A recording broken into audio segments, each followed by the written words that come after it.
Good morning, everyone. This is Michelle Montoya, and I am the speaker for Felice Insurance. I run the compliance department here. We're very excited that you all chose to join us.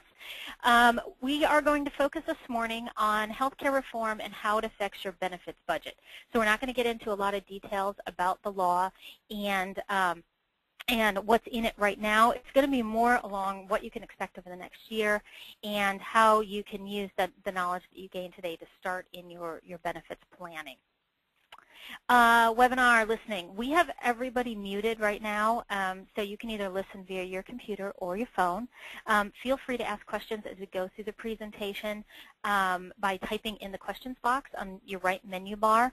I have a couple people that are going to help me answer some of the basic questions, and then anything that's going to detail a longer discussion we will do at the end. All right, so let's go ahead and get started. Just as a reminder, when we're talking about healthcare reform, Obamacare, the Affordable Care Act, we're generally just talking about group health insurance. So we're not talking about dental and vision plans that are separate, business insurance, workers' comp, that sort of thing. We're really just talking about a health plan. So the first bullet on our invitation was the 6 things you need to know this year.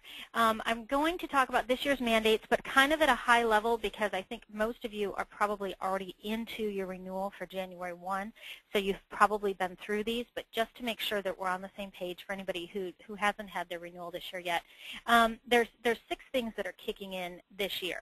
The first one is coverage for preventative care for women. So this became effective for plan years beginning on or after August 1. So we have gotten a number of questions about this. It does kick in just at your renewal. And what it does is require non-grandfathered health plans, which are plans who have not retained their grandfathered status, to cover women's preventative health services at the same level as other preventative care is being covered at 100%. So no copays, deductibles, that sort of thing. The big thing on this is generally the contraceptive coverage. So that's the thing that has generated the most news and will probably be most relevant to your workforce. So what this is going to cover is over-the-counter, it's going to cover prescription-only contraceptive. It does not cover over-the-counter contraceptives, but this could include the pill, the patch, IUD, all of those things. The important thing to remember is that it is also going to work within your current prescription plan formulary. So, you know, your insurance company is going to want you or want women to be using generic whenever possible and then only moving up to the brand name and working within their formulary according to their prescription plan guidelines. And so if you have not seen this in your plan documents yet, when you get your renewal, definitely take a look at the wording around this in your coverage and make sure that you understand how to explain it.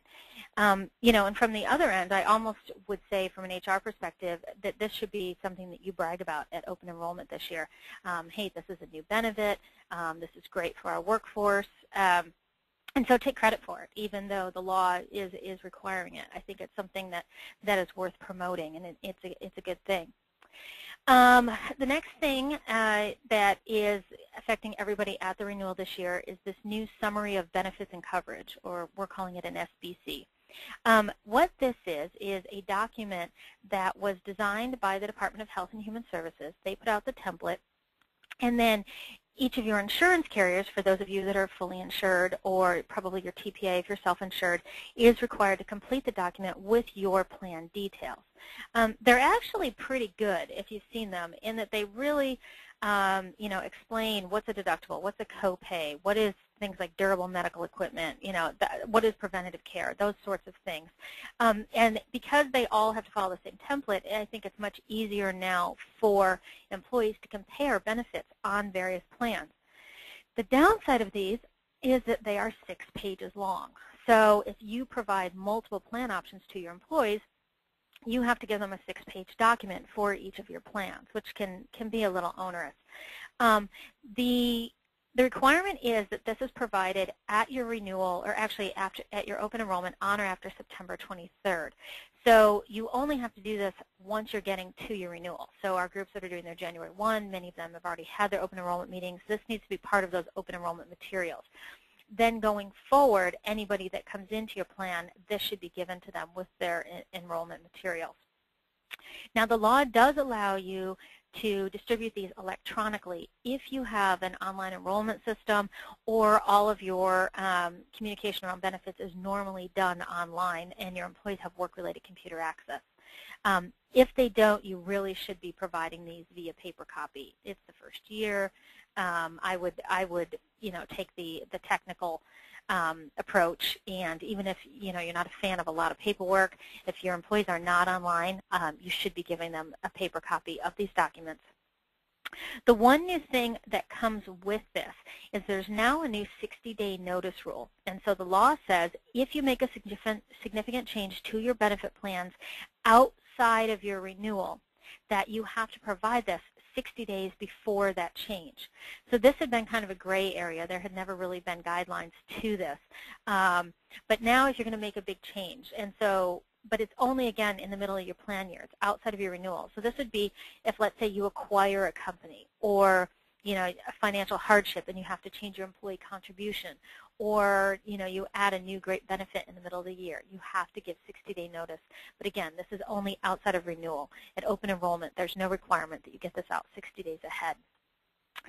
So that's the preventative care summary of benefits and coverage. The other thing that is this year that has been a big talking point and some work, frankly, for some of our larger groups is the W-2 reporting. So the regulations here say that employers that have filed 250 or more W-2s in 2011 must report the aggregate cost of their health plan on this year's W-2. So it's not based on the number of employees you have now or the number of employees you had last year. It's purely based on the number of W-2s that you filed. So if you're a large employer over 250, you have to do it. But you could be a smaller employer, and if you had a lot of turnover, you could also have to do this. There's no calculations to be done. It is just purely 250 or more. Those of you that don't have 250 employees and haven't done 250 W-2s in the last year, and you won't this year, are not going to have to worry about it until you get close to that 250 mark. What you have to do then is in January of 2013 for 2012, when you give employees their W-2, there has to be a box that has the aggregate cost. And so what they're saying there is the total amount of premium. It's the amount the employee pays plus the amount the employer pays for the health plan. You don't have to include any other benefits unless they are bundled with your health plan. So if you have, if you automatically get dental or you automatically get chiropractic care with your medical plan, then those numbers would also be included. But outside of that, it's only for the health plan. And the employees are not going to be taxed on this, but of course there's going to be questions about it. And so we have a couple communication pieces that we've put together that could help support that. A lot of our groups, there were a few that had this in place, the calculations in place for January of this year. A lot of our groups are going to be doing some manual work right now to catch up with this so they can do it for this year. If you have not done your calculations and you either are more than 250 or you think you're getting close, optimally what you want to do is have this in place in your payroll system for January 1 of 2013 so that you don't have to do the manual work at the end of the year. So if anybody needs more information about that, you can follow up with an email and I'll send you some of the worksheets we have. The next item this year that will affect those of you with a health flexible spending account is that there is going to be a $2,500 per employee limit for plan years beginning on or after January 1 of 2013. So this was going to go into effect on January 1, but now it's plan years beginning on or after. So those of you on a calendar year, it's for starting January 1. Those of you that maybe have a plan year that starts in June, you don't need to worry about this till June. The interesting thing here is that the health FSA and the way that the dependent care, the way the limits are done are different. So the dependent care FSA, the $5,000 contribution, nothing changes with that. It all stays the same, and it's a family limit. The health FSA limit of $2,500 is now a per employee limit. So if you have an employee in your workplace, they could put $2,500 into their health FSA, and if their spouse worked elsewhere, they could also do $2,500. So then it'd be $5,000. You could have two spouses that work for you, they could each do $2,500. You could have an employee with two jobs, they could do $2,500 at each job. So this is really just a limit on your flex plan. It's not particularly on the employee. It's a per employee limit for your flex plan. Now, the $2,500 is the maximum, so you don't have to do $2,500. You could keep your limit as less, but $2,500 will be the max. Again, another piece that should probably be communicated well at your renewal. And then finally, for this year's mandates, there's a FICA increase. So this is going to increase the Medicare Part A, or the hospital insurance tax rate, by 0.9% on wages over $200,000. Now, the way it was written, it said or family or couples or families making $250,000. You don't need to worry about that. That's part of their taxes that they'll worry about. You only have to worry about the wages for individual employees making over $200,000. So those are kind of the administrative things that if you have not taken care of now or addressed as your renewal now, are probably the items that you will have to address over the next few months. Now, some things that are not yet determined. There is supposed to be a new exchange notice that is supposed to be sent out by March 31st of this year. That is going to be a federal notice. But we have not seen it yet. They put out guidelines. They haven't put it out yet, so I wouldn't worry about that date until they actually publish the notice. But that would need to go to all employees. The other big thing that is much more significant that we have not seen guidelines on yet is non-discrimination rules.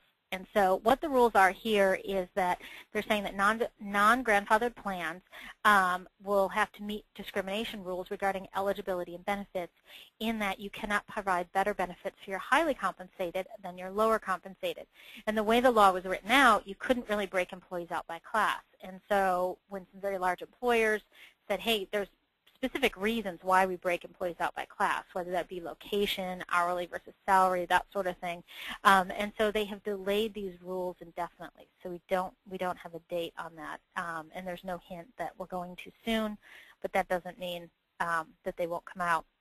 The other item that has a date not yet determined is this concept of automatic enrollment, and this is where employers with 200 or more employees must automatically enroll all their new full-time employees in their medical insurance unless the employee opts out. We don't have a date yet on this, but both of these items, due to their level of significance, there'll be plenty of warning. And in fact, I would expect that once they come out with the final regs, you're going to have a good year and then your renewal after that. So nothing that you need to worry about. I guess just wait until the regulations that come out. All right, so what are some things in the law, starting to talk about money, what are some things that are good news that will reduce premium cost? We've seen a decent amount of success already with rebates and premium credits. The medical loss ratio rebates started this year, and the mandate here was that carriers spend 80% of small group premiums and 85% of large group premiums on their medical costs. If they didn't, they had to give a rebate to individuals on individual plans and employers on the employer plan. The calculations were due by June, and any rebates had to be paid out by August of this year. So these are done. If you got a rebate, that's great. The biggest payer really was Anthem in the small group market here in California. If you didn't get a rebate, well, then that kind of indicates that the amount you were paying was probably fair for the claims that were submitted on behalf of your group. But this will be an annual thing. We'll see it every year. Why I bring this up now, even though it's kind of done, this is sort of my number 6. It's done on the medical loss ratio rebate part for this year. But what we've also seen are some premium credits based on rate review and have Blue Shield's 2% pledge that they don't really have clear guidelines on. So what we're seeing is, since the MLR rebates came out, there's also been some HHS rate review and CDI, California Department of Insurance. And what this is that in the individual and small group market, if a carrier wants to pass an increase that is more than 10%, they have to have it reviewed either by the Department of Health and Human Services on a federal level or their California or their Department of Insurance in their state. For us, it's California. And if they have to put together their rationale for their increase. If the state or the federal don't agree with the rationale for the increase, then they can't stop them, but the carrier has to put the rationalization for the increase that the state or the government doesn't agree on and post it on their website and the HHS website. And so they're really trying to bring attention to insurer carrier increases. And so as part of this, a number of carriers, including Blue Shield, agreed to a premium credit in September. And so for Blue Shield's case, they gave an 18% premium credit. But there isn't really a law on how that is supposed to be done. Same thing with Blue Shield, just put out a letter that they have a 2% pledge. They're a not-for-profit organization, and they want to limit their profit to 2%. And so they're also giving credits in December that are going to range from $35 to $105. It would be my recommendation that you should treat those rebates or premium credits in the same way you would the medical loss ratio rebates, where you divide the money that's given back between what the employer paid and the employees, and then divide according to the total premium that each paid.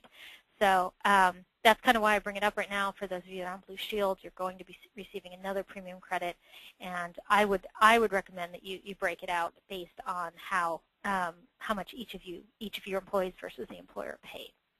So some good news, though. We are seeing some significant savings there, so that does seem to be something that is working in this new law. Now, some things for next year that may increase your premiums. You know, last year, the first year that after this law was passed, we did see trend increases seem to be high. We had to deliver, you know, a lot of double-digit increases. This year, I think that the carriers were planning on, you know, kind of buffering for reform. This year, it was a little bit easier. There didn't seem to be any loads on the plan due to this law. But you know, 2014 is a whole new ballgame, and so there's a couple things in place that may affect premiums. The big one out there is mandated coverage increases due to the definition of essential health benefits.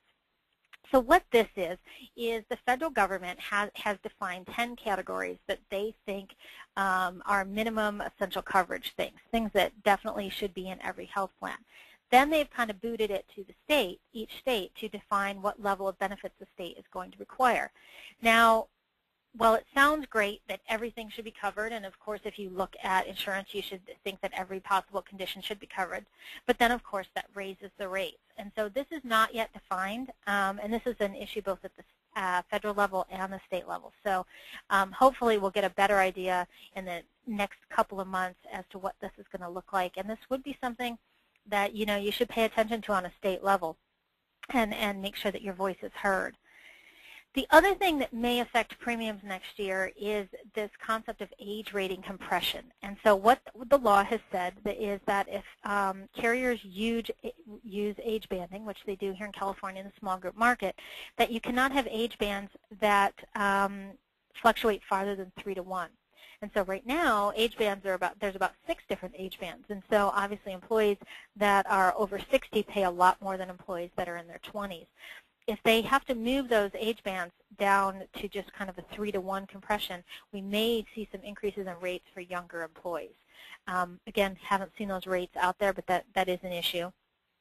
The other thing you're going to see is there's this new, we call it PCORF. There's a fee to the Patient-Centered Outcomes Research Trust Fund. And what this is a private group that is going to study clinical effectiveness. And so they're going to look at, you know, now there's going to be all of these electronic medical records, what works, what doesn't, what kind of treatments, prescriptions, that sort of thing. And in fact, I think this is one of the keys to the law's success is this group. But there's going to be a $1 per member per year fee, and I believe it goes up to $2 per member per year, and it's limited to a certain number of years. But this will be something that very small, but will be baked into your rates.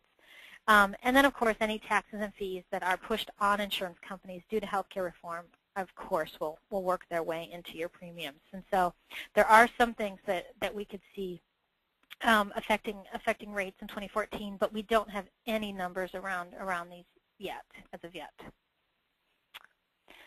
All right, so come 2014, what is the law going to require individuals to do and employers to do? All right, so January 1 of 2014, the individual responsibility provision kicks in.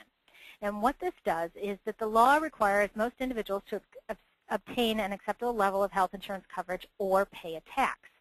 So how this is going to work is probably on your tax return that you do in the spring of 2015 for 2014. Somewhere on there, you're going to have to certify that you had health coverage for the year and how much that was or what your group number was, that sort of thing. If you can't or if you don't, and then you're going to pay more in taxes. So either you're going to get less back or you're going to have to pay more out. Now, when it starts out, the first year, the penalty starts at 1% of your adjusted gross income or $95 per person. So it's pretty low the first year, but by year 3, it kicks up to about $695 per person. And so it starts getting pretty significant after the first couple of years. So as an individuals in America, anybody that has to file a tax return, you are required to have health insurance at a minimal level. So how do you get coverage? So currently there's the traditional individual and employer coverage that is available now. None of that is going to go away. The only thing is it should become easier for individuals to get coverage because pre-existing condition exclusions will be eliminated for both children and adults, and large employers will be required to offer coverage. Along with that, Medicaid is going to be expanded. In California, anyone who makes less than 138% of the federal poverty level, which goes up to almost $32,000 for a family of 4, will be eligible for full coverage under Medi-Cal. And then the state exchange will be in place January 1 of 2014. They're calling it Covered California. It's a new name. And they're going to have sliding scale subsidies based on income for individuals and families earning up to 400% of the federal poverty level, which is $93,700 for a family of 4, if they cannot get coverage through their employer. So individuals, everybody's required to have coverage. So the employer responsibility. At the same time, come January 1 of 2014, employers with 50 or more full-time equivalent employees, under the new law, full-time is going to become 30 or more hours a week. If you have 50 or more full-time equivalent employees, you are required to offer affordable coverage that meets the law's minimum essential coverage requirement. So the key word here is equivalent. If you clearly have under 50 employees, if you have 22 employees, you're nowhere close to 50, the rest of this presentation basically doesn't apply to you, though I still recommend that you listen so you kind of know what's going on, and I have some points for small employers at the end. But if you're under 50, you don't have to comply with like the next 8 slides. If you're clearly over 50, you've got 100 and some employees or more, then you definitely have to comply. The equivalent thing kind of comes in for those of you that are right around 50, or you maybe have, let's say 25 full-time employees and 40 part-time employees. And so you're saying, okay, well, I don't have, who counts? How does this work? So when you're looking at just determining how big of an employer you are, you want to count your employees that include both part and full-time employees, and you're looking at how many you had based on the average number of business days throughout the previous calendar year. So you can exclude seasonal employees who work less than 120 days a year. You could exclude any 1099s, anybody that works with a temp agency. But otherwise, you do need to count everybody else, both full and part-time.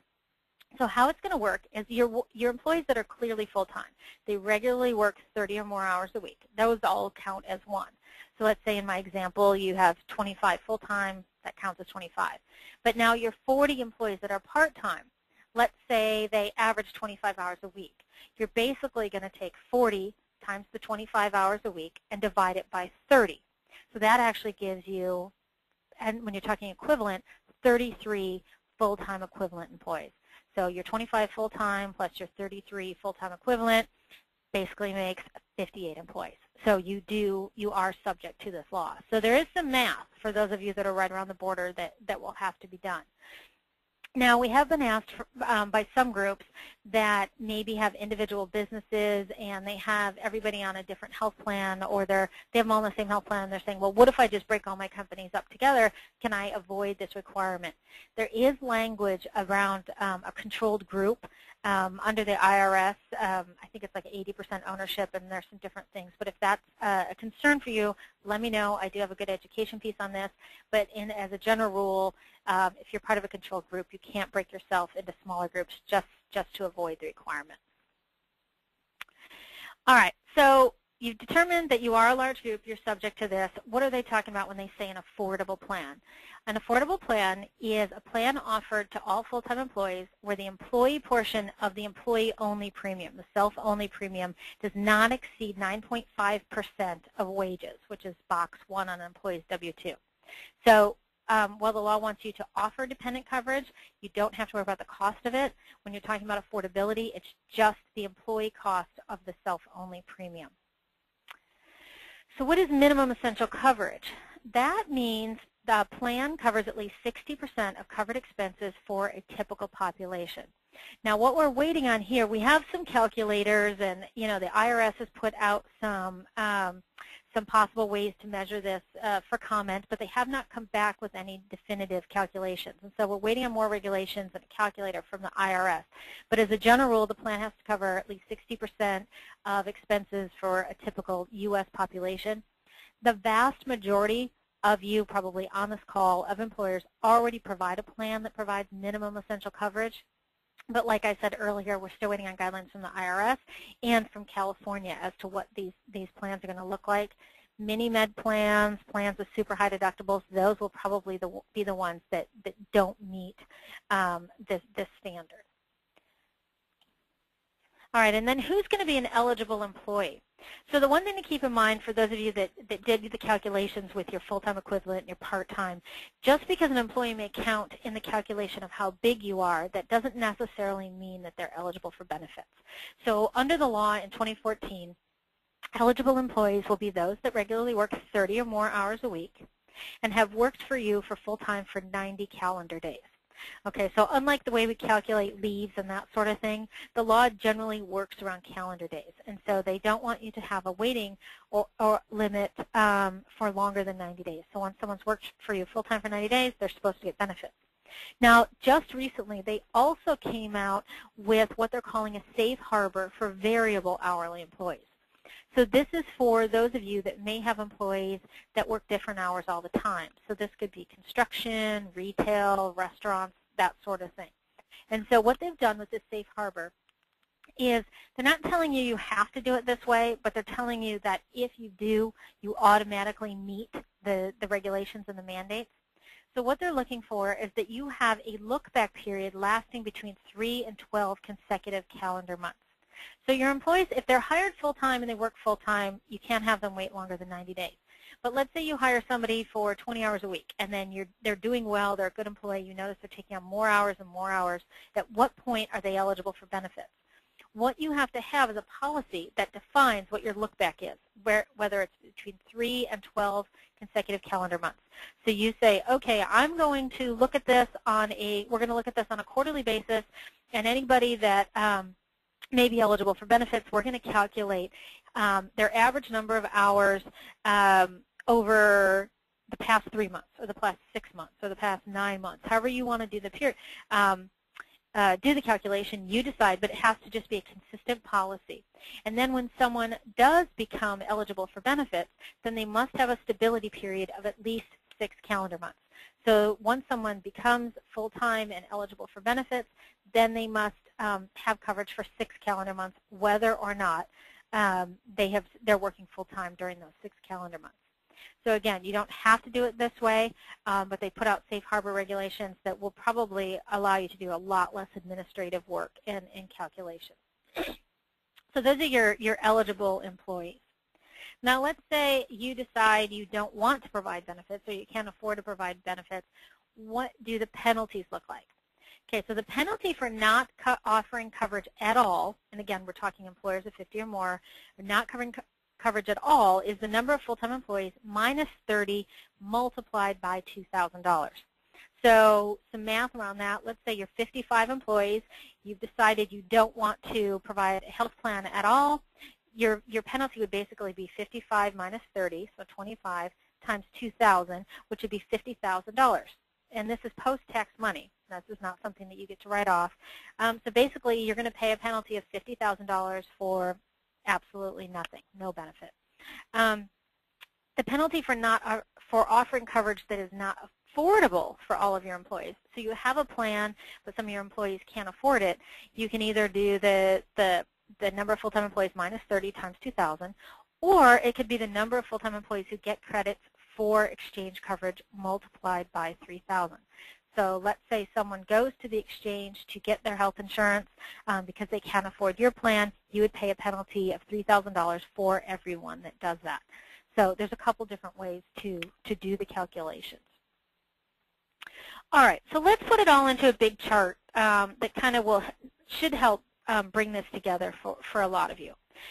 So let's say you have a number of low-income employees, and they don't enroll in your benefit plans now because they think that they can't afford it, or you're wondering if you can afford to keep providing these benefits and what the law is going to require of you. Here's a pretty good chart just focusing on your lower-income employees. So let's say we take somebody that makes minimum wage. They make $8 an hour. If they work for you full-time, being 40 hours a week for an entire year, their income is somewhere around $16,640. The limit, or the most you can charge them for their health insurance, is 9.5% of their income. So that works out to $132. So basically, you have to provide a plan that provides the minimum essential coverage, which is that 60%, and not charge them more than $132 a month for single coverage. Okay? Now, the 60% plans have not been defined exactly, but kind of a reasonable guess based on what has been made available. I looked at a plan from Kaiser for a 40-year-old Santa Clara County. There's a Kaiser plan with a $40 HMO, $2,000 deductible that looks like it's going to meet this guideline, and the rate for that plan right now this year is $323. So if you could find a plan that met that requirement and cost you $323, and you can charge the employee $132, that means as an employer it's going to cost you $191 to cover that employee a month.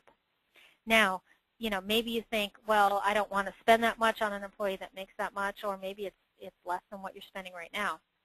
How it works out is it's 59% of the premium, but when compared to the penalty, if you were to take the $3,000 penalty for that person not having an affordable plan and going to the exchange, the penalty would be $250 a month. So that's actually more than their contribution for you offering this plan.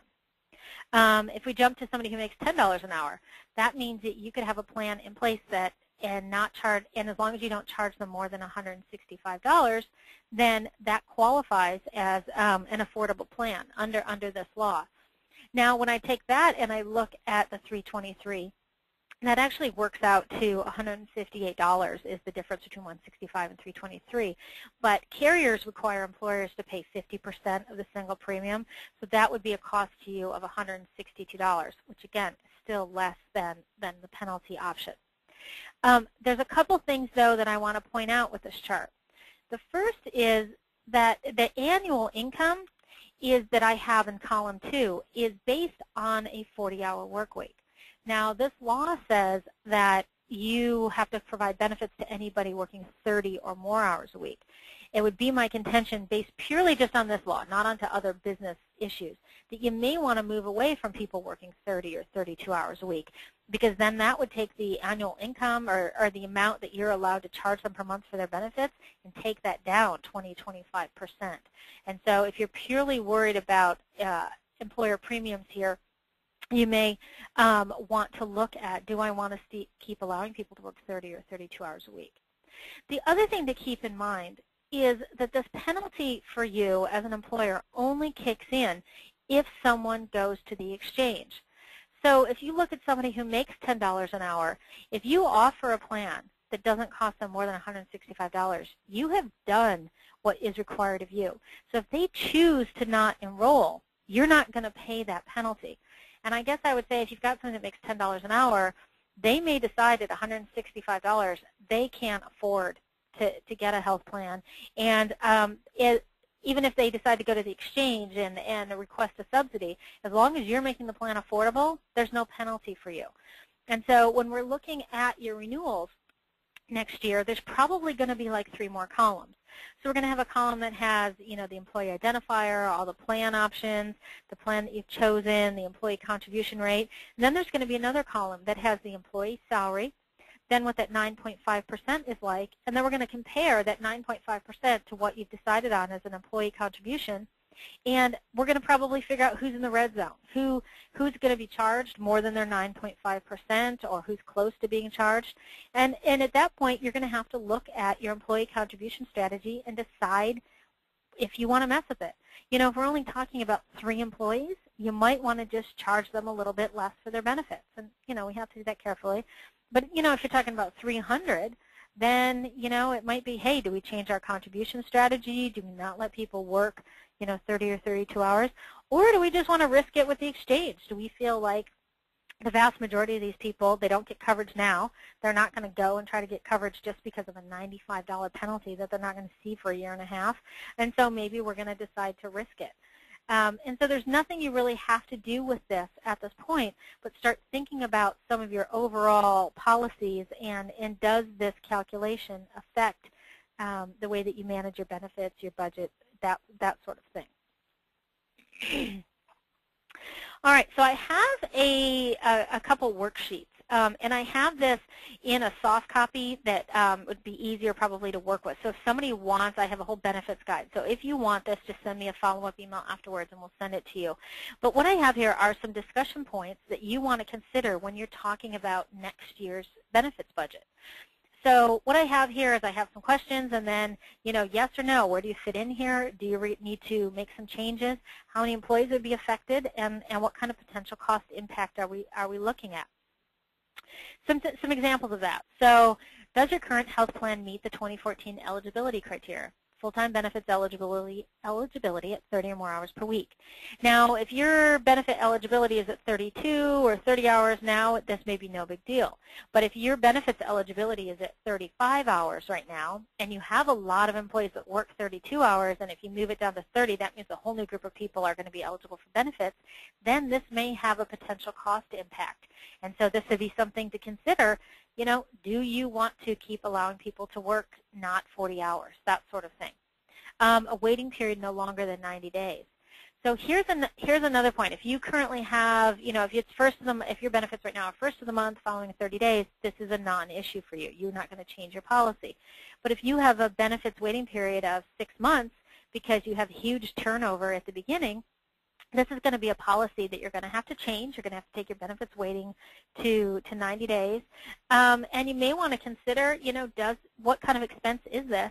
And is there, do we need to start looking at how we do this differently? Should you use a temp agency first for those employees so you can kind of try them out where they get benefits to the temp agency? Or do you need to put more resources into better recruiting? Or do you want to just keep risking the penalty? The point here is, like, this could be for some of you this is not going to be an issue, but some of you this would be such a big issue that you may want to start thinking about this now for the next year. Along the line with that, the safe harbor provisions for ongoing variable hourly employees. If you're not an employer that has a lot of part-time employees, this is an issue for you. But again, retail, hospitality, that sort of thing. What you want to look at now is how you define that look-back period. I think the easiest thing from an administrative perspective would be, hey, we're going to look at this every 6 months. If you've averaged 30 hours over the last 6 months, you're going to get benefits over the next 6 months. But maybe that's too expensive, or maybe that's a bad employee relations move. So how do you want to structure your stability period? The other thing that in the safe harbor provisions, they have said that you can have differing look-back or stability periods based on categories, including union status, exempt, non-exempt, employees of different entities, and employees located in different states. So while you can't just maybe within your workforce under different groups or whatever, you can if it falls into one of these 4 categories. And then the safe harbor provisions are very similar for new variable hourly employees. So your initial measurement period, your stability period. Some other things to discuss.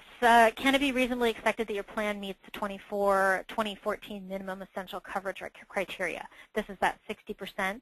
I do think that the vast majority of employers already meet this, but you may have, again, a mini-med plan, some kind of limited plan, some crazy deductible. Those sort of things won't meet the minimum essential coverage criteria, and I would expect that most of those plans will go away in 2014. I don't know why carriers would even offer them. And so that may require a plan change. Next is, does your plan meet the affordability criteria? Now, according to the safe harbor, full-time employees and their dependents have to have the opportunity to enroll in a plan. Again, you don't have to do this. This is the safe harbor provisions, but the employees must have the ability to enroll, and the self-only premium can't cost more than 9.5%. So do you think that's going to have a potential cost impact? The next two items I have starred because these are not part of the safe harbor provisions, but they're more carrier things. Currently, carriers want you to pay 50% of the self-only premium, and most of them also require that at least 75% of eligible employees are enrolled in your health plan. Now, I know we have some groups that have been hanging out there a long time, and they may have a lot of employees who are not enrolled in the plan because they think they can't afford it or whatever other reason. You know, if you haven't tried to change carriers, you probably haven't been asked for a census for a long time or your DE6, and so this maybe hasn't come up. But I would think in 2014, as plans switch, there's going to be a lot more reporting required of both employers and employees. And so if you don't have at least 75% of eligible employees enrolled, this may be something that comes to the forefront next year. And so that could, of course, have a potential cost impact. And then finally, are there any other factors unique to your organization that would affect your enrollment? Do you have a lot of young people? Do you have a lot of low-income people? Are they in a location or demographics? Whatever it is that makes people not enroll, do you need to put, is there going to be a potential cost impact to not have these people enrolled or to get them enrolled? And, you know, maybe is it the communication, you need to put more resources into communication, that sort of thing. So all of these things are things to think about for 2014 and your budget. All right, small employers. I said I had something for you. So small employers, those of you that are under 50, covered California, the exchange is set to be in place by January 1 of 2014 for individuals and small employers. It's supposed to be available to large employers, those over 50, in 2016. Right now, they're putting a group called the Small Business Health Option Program, or SHOP. It is being developed to help employers of up to 50 employees and to provide their employees with more choice.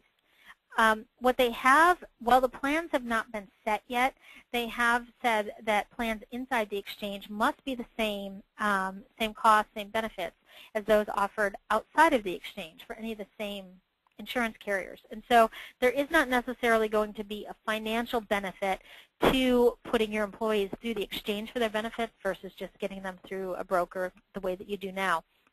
But the SHOP may, one of the things that it looks like the SHOP is going to do is get rid of participation requirements. So it could be for your group, for those of you that maybe have too high Kaiser participation, you know, because Anthem wants 50% or that sort of thing, but, you know, most of your employees want Kaiser. That may be an easier way to have more choice, is to go through the exchange for benefits. But I would say that the value proposition and the mechanics of the SHOP, you know, really have not been defined yet, so we probably are not going to encourage anybody to jump on January 1 of 2014.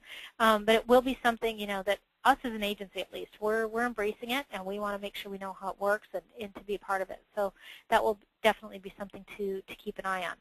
One of the things they have said within the plan is that every carrier or every plan, there has to be kind of three levels of benefits. And so they're calling it the gold, the silver, and the bronze level plans. California has chosen the Kaiser HMO 30 as kind of their silver. So that's kind of their standard, their mid-level plan is the HMO 30. And so there will probably be a plan. That's a plan that right now runs at about $423 for a 40-year-old. And so that's probably going to be about the average cost, so there'll be plans that are a little bit cheaper, and then there'll be plans that have more benefits and are going to be more expensive. So hopefully we'll start seeing the rates on a lot of that probably in the summer of 2013. And then open enrollment for the exchange is supposed to open on October of 2013. All right, and then what about any of those of you that are considering dropping health insurance altogether? So the there was an Applebee's CEO that made the news over the last few days. And I do want to preface this by saying that this was a particular franchise owner. We actually have the Applebee's locally. Applebee's Gilroy is our client, and I happen to know they take very good care of their employees. But this Applebee's owner or franchise owner from the East Coast has come out and said that, you know, he's going to drop health insurance for his employees altogether. He doesn't want to provide benefits for any of them, and he's going to fight the Affordable Care Act. And I would have to say that's probably not an educated position to take, because the Affordable Care Act makes the non-discrimination provisions really make providing coverage an all-or-nothing proposition. You can't just have coverage for some of your employees and not the others. That won't qualify. And so as long as that owner is ready to go through his local exchange to get his own insurance, but probably not. The other thing is when you do the math, in most cases the penalty for not making coverage available to all of your employees is more than the cost of the coverage itself. Again, because if you have a lot of employees that don't take it now because they feel that it's not affordable, all you have to do is make it available. And so to say that you're going to get rid of coverage altogether, I think the penalties will probably be more than it would cost you to keep doing things the way that you are now.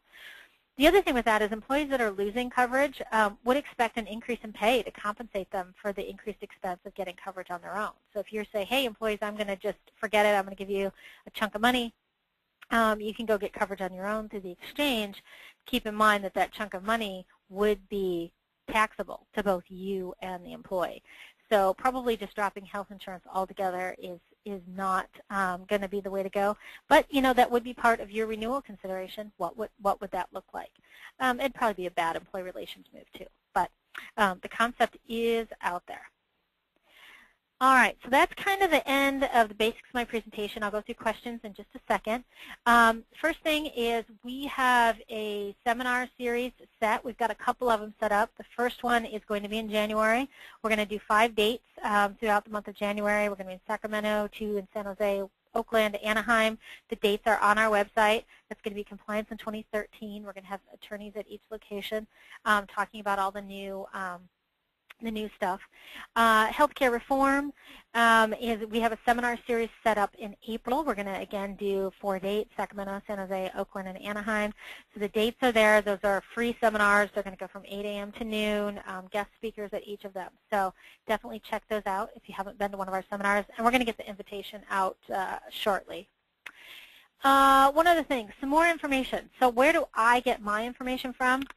There's a couple good websites. The first one, the California Exchange website, is actually not very good yet. At least it doesn't have really relevant information yet.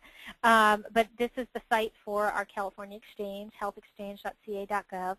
A good one is the CMS Center for Information and Insurance Oversight. So this is the Medicare part of healthcare reform site put out by the government. It's less advertising, I think, and more data. There's also a really good healthcare think tank that I follow. It's called ahip.org, and the Kaiser Foundation. So this isn't Kaiser Permanente. This is the Kaiser Family Foundation. Does a ton of research and has really good data across the U.S. The other thing is Twitter. So if you're not a Twitter fan, or if you are, there's a lot of nonsense on there. But there's two people that I follow that I think you get really up-to-the-date, quick information that sometimes doesn't hit the newspaper till a week later, that sort of thing. And so there's a guy that's a healthcare reporter for the Huffington Post, and his name is Jeffrey Young. So I follow him. He puts out good tweets, and sometimes he's a little bit entertaining, but he follows, current news in Washington around reform. And Kaiser Health News also, which is Kaiser Foundation. They put out some really good information that's very timely. All right, so on that, there is my contact information. Let's open up our questions. Let's see if I can get this open. All right, there we go. All right, so I need to go up here. All right, technical. All right, so I'm starting here. All right, immediate enrollment of full-time employees or continue compliance through waiting period. Okay, immediate enrollment for full-time employees. Oh, okay, so you can have a waiting period. You can continue we're talking about in 2014, okay, so in 2014, there'll be, you can still have a waiting period for full-time employees. It just can't be longer than 90 days. All right, so we expect a mandate on the look-back period. We can be sure that is up to employer policy. Okay, so I think Cassandra's asking me about the safe harbor look-back period. It is up to employer policy as long as it's between 3 and 12 calendar months and that it is a set policy. So you can't move it all the time. You have to have it set to whatever your policy is going to be and then be consistent with that going forward. The employer penalty only applies to California state. No. So the employer penalty for not having benefits applies to all states.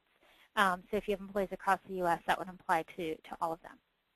All right, now Ian, if a group offers Anthem's Employee Life Package, do they have to make all approximately 30 SBCs available to staff? All right, so this is, for our small groups that have a whole bunch of plans going on, do you have to put all the SBCs? You are supposed to. And so that would be, I don't know if there's booklets that you can get through Anthem to do this with, or you put it on a benefit website, but understanding that technically you're supposed to have them available in paper copy. Some of our larger groups, what they've done is put together binders, and they have binders throughout like, say, their manufacturing facilities and that sort of thing, so that people can get to them really easy. All right. So let's see. We're relying on our carrier to provide the SPC for us to distribute. They have not. What time frame do the carriers have to provide this? Our plan year is 11/1 to 10/31. So, Debbie, if you haven't gotten your SBCs, it is supposed to have already been out. The good thing here is that SBCs are ultimately a carrier responsibility. So if the carrier has dropped the ball and not got them to you, that is not your responsibility. Not optimal, but it is the carrier responsibility. All right. If the employer is contributing to the FSA, does the $2,500 also apply? I was told $2,500 only applies to what the employee contributes. Yes. So, Ina, that is correct. So the $2,500 limit is a per employee limit. So it's what the employee can contribute. So it's really just a plan design mechanism. So yes, it does only apply to what the employee is going to contribute. All right, Janet, how does eligible employees apply to temporary employees working for you directly as a temp employee? Are they eligible for benefits under these guidelines? Okay, so when you're talking about a temporary employee, there's two different kinds. There's the concept of they work for a temp agency, and so they're the agency's employees, and so it's the agency's responsibility to get them benefits. Then there is the concept of, hey, we hired a temporary employee for a temporary project. The law does allow you to exclude seasonal employees of 120 days. So if you want to hire someone temporarily just for a project and not put them on your benefits, then I would say that you would designate them as a temporary employee working less than 90 days. Because it seems to me if you have them for 120 days, there's going to be a 30-day window in there that you're going to have to provide them benefits. So I would say all temporary assignments need to be less than 90 days. All right, let's see here. How does the opt-out credit change, or will it? We currently give our employees a dollar amount per month if they opt out of our medical plan with proof of other coverage. Curious if we can do this or how this is impacted. Okay, so Lisa, so let you give employees to opt out of your benefits. You will still be able to do that, but what you're going to want to do is ensure that they provide proof of other coverage. Because otherwise, and that they sign a valid waiver. Otherwise, if they were to try to go get benefits elsewhere, that sort of thing, you're probably going to have to do some paperwork to prove that you provided them with benefits. So you can still do the opt-out, but I would make it, I would ask for written proof of other coverage. What if you're at least, what if you have two plan options? Do both have to be affordable in terms of the requirements to define affordable? No. So what we're starting to see a lot more of is the concept of a base plan. So instead of maybe you have 3 plans and the employer pays 80% of all 3, what you might do is say, okay, this is our base plan, and every other plan is a buy-up in terms of that. So you only have to have one plan option that is affordable as long as all of your employees are eligible for it. Okay, Mark, what if an employee gets benefits at 20 hours per week? Should we consider that full-time? Should I change it full-time to 30 hours? Okay, so I would go in 2014, and you may have other business reasons for giving somebody benefits at 20 hours, but I would probably move to giving employees benefits at 30 hours and just leave it at 30 hours, because that 9.5% you can charge them, if they only work for you 20 hours, that you can only charge them half of what you would charge an employee that's working full-time. And so I would go towards moving it to what the law requires and just having it at 30 hours. Let's see. All right. Am I losing something? Okay. Annette, what if the 90 days falls in the middle of the month? Is it still legal to take it out take it to the following month. Okay, so right now, the way I read the 90 days is that you cannot have benefits going longer than 90 calendar days. And so I would say 90 days, first of the month following 90 days doesn't even meet it. So I would say that you're probably going to have to change your waiting period. The maximum would be first of the month following 60 days. But there may be some wiggle room in that as the year progresses. But my take on it right now is that the longest waiting period you could have is first of the month following 60 days. You could make your waiting period exactly 90 days, but that means you're enrolling people in the middle of the month, and I don't recommend that from an administrative perspective. All right. Lisa, if you have a large amount of young employees that opt out because they are still able to be on their parents' coverage, how does this impact the company? Lisa, you're good on that. Again, you just want it in writing, or you want proof of coverage through their parents, and then you're not going to have any penalty there. All right. So, Jill, how do declinations of younger workforce under age 26? The same thing. So, are these employees counted in the 75%?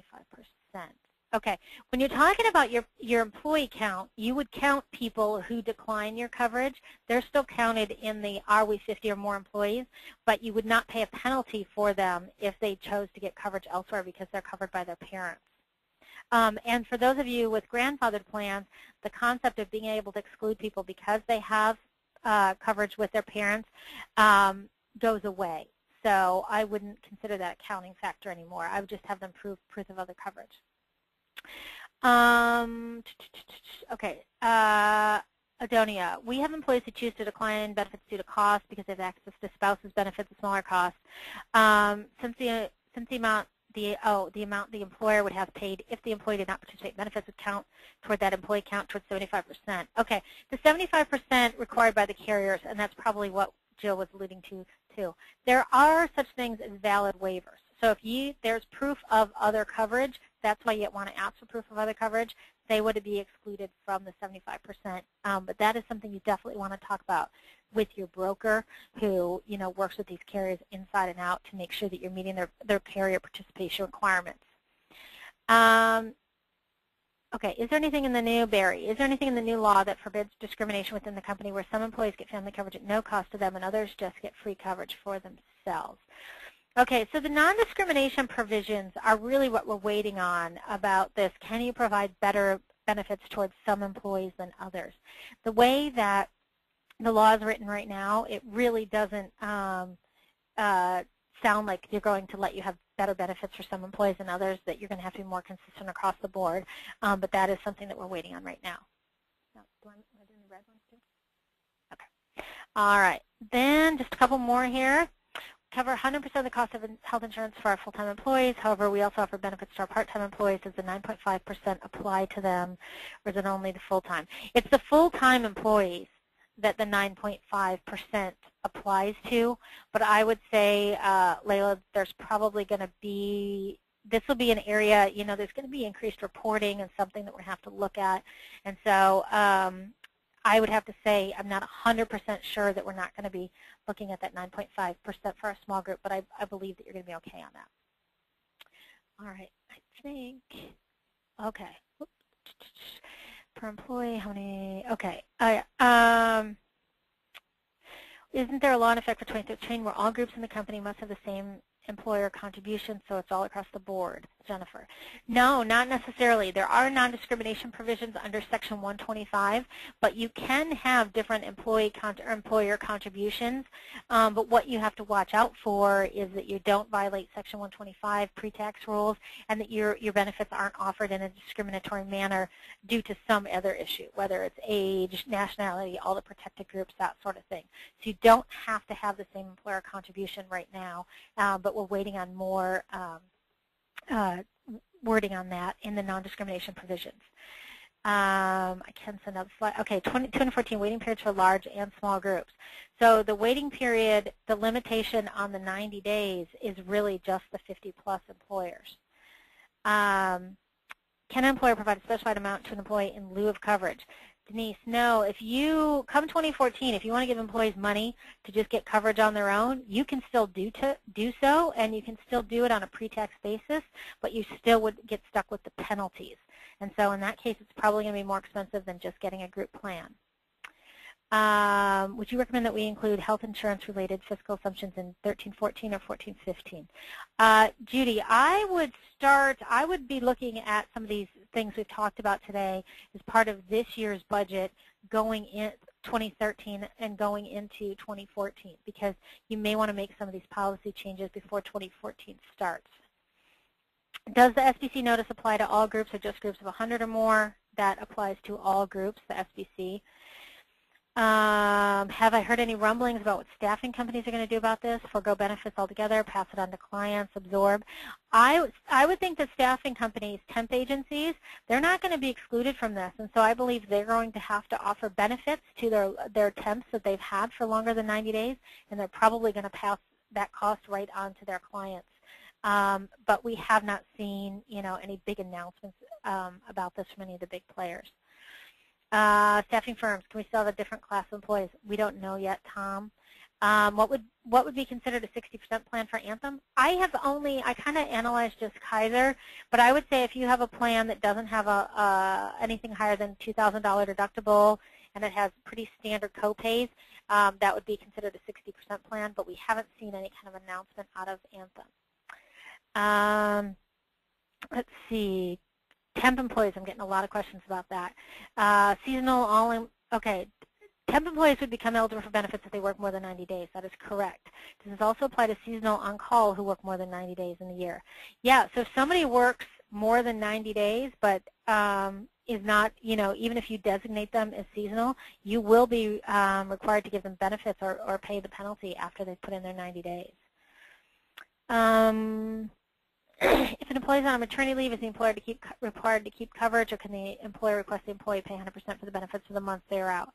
Okay, so since we're just talking about 50 or more employees are the only ones that are subject to this, employers of 50 or more, that's also the same group that is subject to FMLA. So I would say that for the most part, if someone is on FMLA leave, you're going to keep them on your benefits as is normal. If someone is not eligible for FMLA and they take time off, then they're not eligible for your benefits, and you probably can charge them the full cost of their benefits and put them on COBRA like you do now. Let's see. We don't currently offer coverage for employees, spouses, partners. This law change that we cover. The way I read the safe harbor provisions, you do have to make dependent coverage available, but you don't necessarily need to contribute towards it. All right, just a couple more here. We have a health net, and they require 70% to join as we're Kaiser contaminated. Yep. We're group less than 50. Will the 70% requirement change in 2014 for us? I doubt it. I think that health net, I think all the carriers are going to want to do as much as they can to get as much participation as they want. So I think that health net's still going to want that 70%. But we're group less than 50 employees. The exchange may be a valid option for you at that time.